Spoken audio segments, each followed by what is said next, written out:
Hi, Zaara. Hi. Welcome to our podcast. My first question to you: you were admitted in some of the great institutions in and outside of the US. I'm going to take your top three choices, which was Imperial College London, Harvey Mudd College, and Carnegie Mellon University. It is a tough decision to make. What helped you decide that Harvey Mudd is the one for you?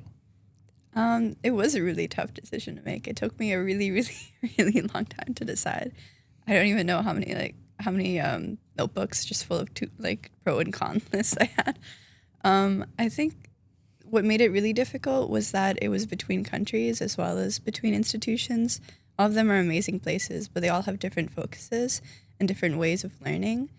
Harvey Mudd is a completely undergraduate institution, and their focus is on just the learning experience for undergraduates. Carnegie Mellon and Imperial are both amazing research institutions, and they have so much impact, and they do amazing research that is on a graduate level and is just like pushing the frontiers of science. As well as Imperial being in London, that was closer to home for me as well. I think what made me end up choose Harvey Mudd in the end was the focus on the undergraduate experience, which I really wanted. It was a lot of focus on students and teachers, professors directly working with students, which I always knew that is how I learned best. And it was in California, which the weather was a factor for me. I also really liked that it had a blend between physics and other physics, sciences, as engineering, like really hardcore engineering, as well as liberal arts subjects that I also really enjoyed in high school. In high school, I was always really interested in science. I didn't fully know which one. I was deciding between physics and chemistry.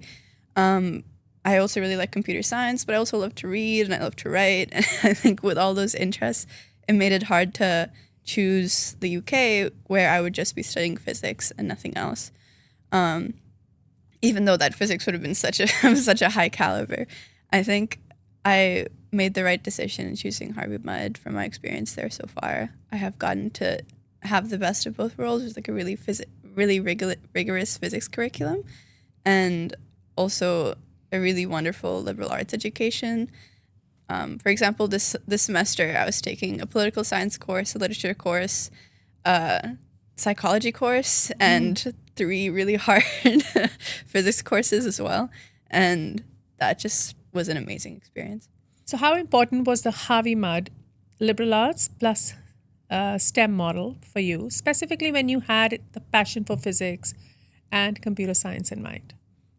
I think this was the deciding factor for me, because I've honestly believed, and I learned a lot about this when I was at Harvey Mudd, because they talk a lot about this and emphasize this in their courses. But science without liberal arts is not proper science. It's only serving a certain group of people. If we don't understand the biases behind the science that we're doing, it's inherently going to be biased. If we don't understand why they're only serving certain groups of population, why people are being misrepresented, then the science we're doing is not equitable, and it's not helping everyone. And science ultimately does its best work when it is helping everybody, and it has equal representation in the science that's being done. If you have diverse perspectives, diverse ideas, you get more out. And this is really well understood by the scientific community.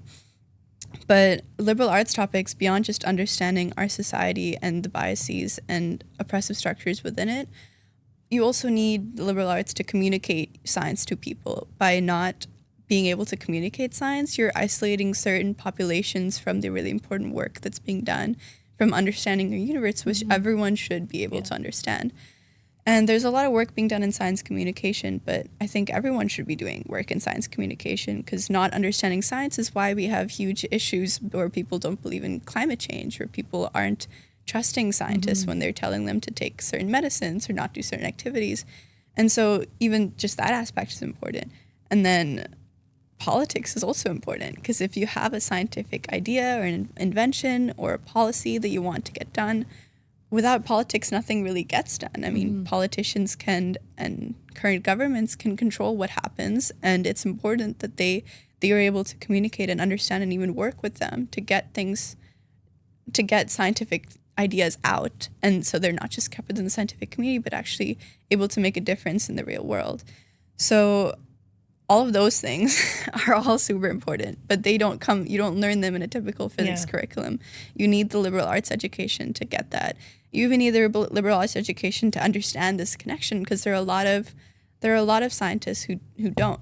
And so I think that is why Harvey Mudd is really special, and liberal arts education is really special in general. For example, everyone at Harvey Mudd is required to concentrate in a liberal arts subject.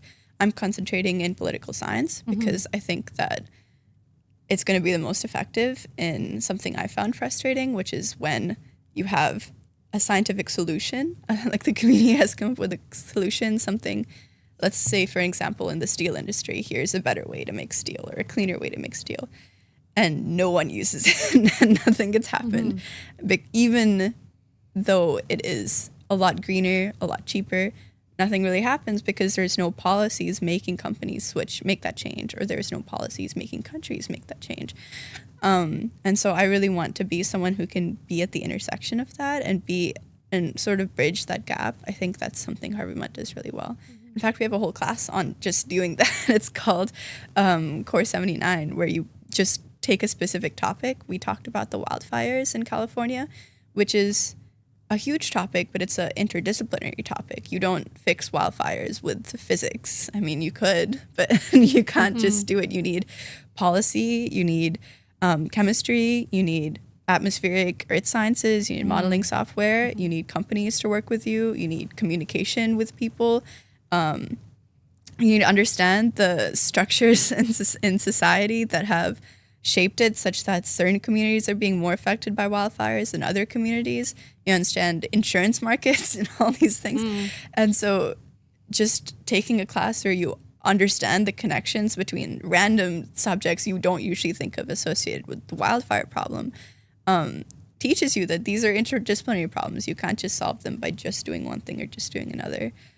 So that's why I think Harvey Mudd is really special. It's really great that you brought out the interconnection between science and liberal arts, because I think liberal arts is not understood properly by high schoolers, by parents, and not spoken enough about. So this is a good integration between science and liberal arts to help bring out the real strength of, let's say, science is one of them, but there's so many other fields that students can, really add liberal arts to and make a change. So your first year in the US must have been a mix of emotions, excitement, uncertainty, or maybe fear of going to a new country.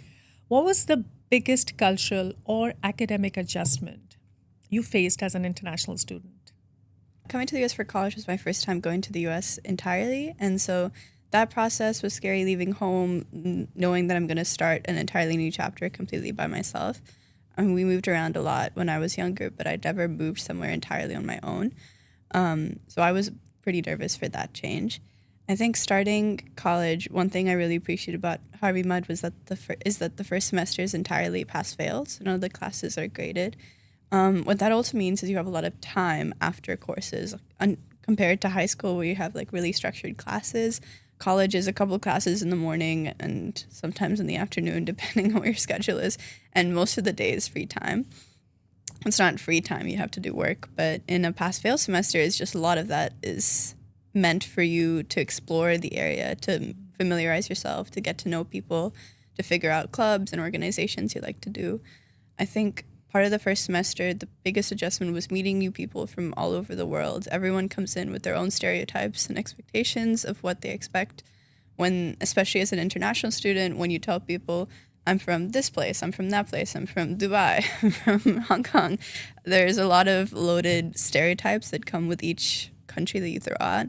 I think that was one of the things that made it hard to adjust to people here, just working through those stereotypes with people. But it is obviously a learning process, and you get to meet such amazing people from all over the world, and everyone comes in with this amazing background. I think that's what makes colleges in the US so amazing, so great, because everyone has such a diverse background by which they're all coming to one place and doing cool things. So yeah, managing that time and meeting people was hard. trying to figure out what to do after classes. It's 12 p.m. 12 in the afternoon. I don't know what to do the rest of the day. Figuring out where to go, who to hang out with, how to make the most of your time. I think that was a big adjustment, but it has gotten, I feel like you figure it out and you find people and you learn from people who are older than you. Yeah. Great. So while settling in a new country, we also know Harvey Mudd is known for its academic rigor. So how did you keep yourself focused and what helped you?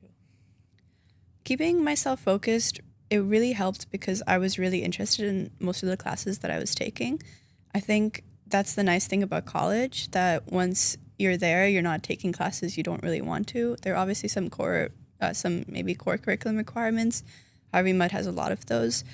But for me, I really liked the core curriculum requirements because I wanted to try out a bunch of different courses. There are obviously sometimes classes that you don't get along the most with, and those are the hardest, where you need the most discipline to actually get work done. I think as I've gotten older and moved throughout like different years, you get to pick your own classes more, and now you just are taking all courses which you really, really love. Burnout is an issue though. In my second year, I took a little bit too many classes, and then it got really, even though they were all classes I really, really liked, I was taking too many of them, and it got hard to keep up, and it was just hard to manage having my own time to myself, having time to my friends, having a time to breathe, and then just a lot of assignments. Because every class at Harvey Mudd takes 110% from you. When you're taking 8 classes, that's too much, and there's not really much left. I think I really like that about Harvey Mudd classes, but you do need to go to tutoring. So we have something called grootering, which is where the graders of our homeworks, they also tutor you after classes. So those are grootering hours, going to theirs, going to talking to professors and doing homework in their office hours. It really helps because things get done faster and you just get to talk to them as you're doing it. Working with people throughout the homeworks just has like a lot of discipline, because then you have specific times you're going to work on it. And in college, a lot of problem sets are due at the same time every week. So in that way, you can sort of plan when you're going to do certain things so that you can get it done in time. You can factor in for a little bit of extra time that you need to do problem sets. This doesn't always work, but it's a really cool method that does just, it's sort of a cyclic process. So you figure out where you're going to do different things during each week in each cycle. Just homeworks move easier, and it's easier to stay on the rhythm of doing them. Mm-hmm. So academic coursework, intense academic coursework, and you still managed securing internship at Bloomberg in your first year, which is quite unheard of. How did that opportunity come about? Or how did you manage securing that opportunity? So my first year, I was busy with coursework, but also just meeting people and making familiarize myself with the campus. Bloomberg came to my campus to do an event, and it was sort of a random event. It wasn't marketed as come learn about the application process or come, meet the people who are going to be recruiting you. It was more just learn about Bloomberg and its relationship with international students or something like that. I forget the name exactly. So I went with some of my friends, and I just sort of sat through the conversation. I asked a couple of friends I sat through the conversation and I asked a couple of questions. And I talked to some of the people who were there, and I was just genuinely curious about what Bloomberg is like, because I'd really only heard of the Bloomberg terminal. I didn't really know too much about it. And I think I had a really nice conversation with one of the people who were there. And afterwards, I got an email asking if I wanted to be considered for an interview and to apply through the online portal. So I did that, and then I got called back from an interview, and then it was a lot of interviews after that. So this happened later. This was beyond the recruitment process, beyond the first semester typical recruitment process. It was around, March-ish. And so I was doing exams as well. And that was, that was a little bit stressful, doing the interviews as well as the exams. but I did need to do a lot of lead code practice, a lot of like interview question practice, behavioral interview and technical interview question practice. And I sort of prioritized that over some of my final exams, and not final, midterm exams. And I think that was a good decision because it ended up leading to a super cool internship at the end. Amazing. Did many other international students apply in their first year for internships? Yeah, people do apply. I don't think most people apply. Most people take the first year, semester, first year summer to go home and relax, because it's really one of the very few summers after high school where you can actually do that. And I don't think that's a bad idea either. It's important to get a break and rest before coming into the next semester, so that you're not burnt out by the time you even start the semester. A lot of people I know did apply. It is really hard to get things as a first year, and the process is tough. The best bet people have with internships first year are programs specifically for first years. NVIDIA has some, and I think Google and Microsoft also have first year specific programs that are people's best shots, honestly. A lot of people did do research at Harvey Mudd, though, and different institutions in their first year. That's also a really cool idea. Great. So with being in the second year now, Third year now, sorry. Did you manage getting some internship in the second year as well? Yeah, in my second year, so I'm a physics and computer science major. I wanted to try out computer science properly this summer, my first summer, which is why I did Bloomberg as a software engineer. I really enjoyed it, but I did miss some of the physics aspect of it. I did miss applying what I learned in class, and I really miss like that problem solving high that you get once you apply things and do I don't know. I just missed physics, and so I was thinking a lot about what I want to do after college, and I thought that after I've tried software engineering for one summer, I wanted to try the different side of it, which is physics research, the next summer. So I didn't end up taking the return offer, and I went to an astrophysics research program. This was done at Carnegie Observatories, which is a super well-known, a really amazing institution in California, and honestly throughout the United States, that does everything from astrophysics to life science to planetary sciences. And they have an amazing summer research program that's also done at Caltech. So I was working with a joint Caltech Carnegie astrophysics postdoc, working directly with them and working on a super interesting research project that I had complete control over. And that was amazing. I mean, I was at Caltech. I was meeting all these people who were doing research in all areas of science. I was researching, I don't know do you remember the Voyager 1 spacecraft? Mm-hmm. Yeah. So I was using data from Voyager 1, which is insane because I grew up hearing about Voyager 1. And at this point, it's the farthest away from our solar system, farthest into the universe anything has ever been, because that's just sort of launched and just kept going. And now it's in something beyond the solar system, between stars, called the interstellar medium, that nothing that we've ever made is in. And so we can study that medium just through data we're getting back from Voyager, which is a miracle it's setting data back at all. So I was working on that, and I found that really fascinating. Great. How did you decide you wanted to do a double major, physics and computer science? What were the key factors? I really liked physics when I came to Harvey Mudd. I sort of was deciding between physics and chemistry when I came there. After taking a couple of physics classes, I realized I think I really wanted to do physics. I am still interested in chemistry, but physics is what I wanted to focus on. Computer science came in because I realized it was such a useful tool, and I found it super interesting as well. I think that what you can do with computer science is amazing, and they seem to complement each other really well. Physics is the study of our world and how it works. And in computer science, you sort of have control over that world. So you can make whatever you want. You can do whatever you want. You can simulate whatever you want. And those two ideas seem to pair really well. Harvey Mudd also makes it super easy because they have a joint major that is physics and computer science. So you can do a lot of physics and a lot of computer science and even have space for other classes. Like I took an engineering material science class last year. I'm trying to take a science of energy storage and conversion class next year, which is a mix between chemistry, engineering, and physics. So Harvey Mudd makes it really easy, which also really helps. So I don't have to work through all the course logistics of trying to take a proper double major. But yeah, I think that's why.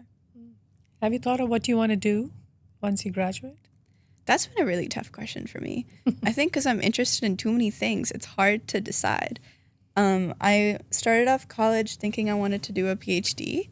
After I did a couple of research during the year as well as research over the summer, I still really wanted to do a PhD, but I was thinking that PhDs are a really long commitment. In physics, they can go even longer than 7 years sometimes. And I don't know if I want to make that commitment on a very specific topic. So I've been thinking I want to go into applying physics in industry. A lot of those applied physics positions, such as in energy and quantum computing, which I find fascinating, space technology, satellites, things like that, are all amazing, but they do want you to have a PhD.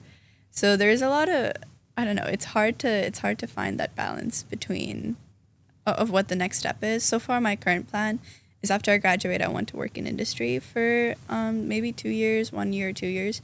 And then once I've completely decided that I enjoy this, but a PhD is what I want to do, then I'll go get a PhD. Because a PhD is a big commitment, and I want to do it when I'm so committed in it that I never regret my decision. Because a lot of times I hear about PhD students, they're doing they're researching their topic, but they're underpaid. They see all their friends going through in industry positions, making a lot of money, going places. Underpaid and overworked is usually the PhD student's motto. And they regret their decision, and that's not something I want to do. If I'm going to research it, I want to fully commit to it. So I'm thinking of industry a little while and then getting a PhD. Choosing what topic is a little bit difficult. I'm finding quantum physics the most interesting at the moment. I'm recruiting for quantum computing roles this summer. So yeah, we'll see how that goes. I'm excited for it. But likely I'll do research again this summer in quantum physics and then see what happens afterwards. That's the cool thing about the US. You can try a lot of different things. Yeah, exactly. Perfect. So your journey from high school to joining one of the leading academic institutions in the US for your major specifically, and a great blend of STEM with liberal arts. What would you advise high schoolers today to think of or do specifically during their high school years to achieve success like you have? I think the recruitment process has changed a lot since I was doing, even though it's only a couple of years ago. Things have gotten a lot tougher, especially for the US with all the rules for international students. I think my advice has always been to just find what you like to do by just trying out different things, and then letting your passion for what you want to do, or letting your passion for exploring what you want to do just take over. And I find that doing things because you find them interesting or you're curious about them, and having that space and the time and the drive to just do a project or try out something small will get you so much farther than doing things that you think you're supposed to do. Like, everyone joins MUN, so I'll join MUN. Or everyone does student council, so I'll do student council. Those are good, but unless you really enjoy student council and you like that and you like the dynamics or you like MUN, it's not going to help you as much.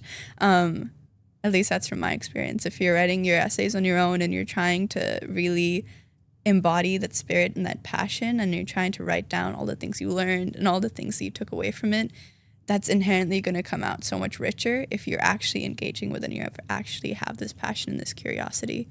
So for example, if you think you might be interested in engineering, engineering is hard to get a grasp of in high school, because what is engineering? Yeah. It's so broad, and most high schools don't have an engineering class. doing small projects, talking to people online, looking at YouTube videos. What does an engineer do? Finding a course online about some engineering principles, buying an Arduino and just start messing around with something. There's so many projects on YouTube, and making something small, or joining the robotics team or a robotics club, or starting a robotics club. That will take you so much further than doing something like paying a bunch of money for a program that you might not think I don't know if I should say that, but paying a bunch of money for some program at a university that you think will be at a reputable university that you think you should be doing, rather than doing something that you really want to be doing. When I was in high school, I also didn't really know what I wanted to do. I thought a lot of things were very interesting. I knew I had a passion for helping animals, so I was doing a lot with an animal safety and protection club. I found astrophysics really interesting, but there weren't any astrophysics clubs, so I started one. I was very passionate about diversity, equity, inclusion, and justice, so I started a Diversity, Equity, Inclusion, and Justice Council, and I started doing things with my high school. I think those all came because I started thinking a lot about what I liked and how I could do it. And that self-reflection during high school ultimately really helped me in my college applications, because from what I've seen, people just struggle with how do I encompass my entire self into a 650 word essay. Yeah. That's an insanely hard thing to do, and it takes a lot of reflection. And I'm not saying that I did it perfectly. I don't think I did it perfectly, but something that I learned talking to people is that the best essays come out when you really have an understanding of for yourself, and that's hard to get it as a high schooler, but the closest you can get to it is just by doing a lot of self-reflection, keeping a journal. Here's what I like, here's what drives me, here's why I like it. And just that amount is going to help a lot. Amazing. Thank you so much. And it was great learning about your experience. Thank you.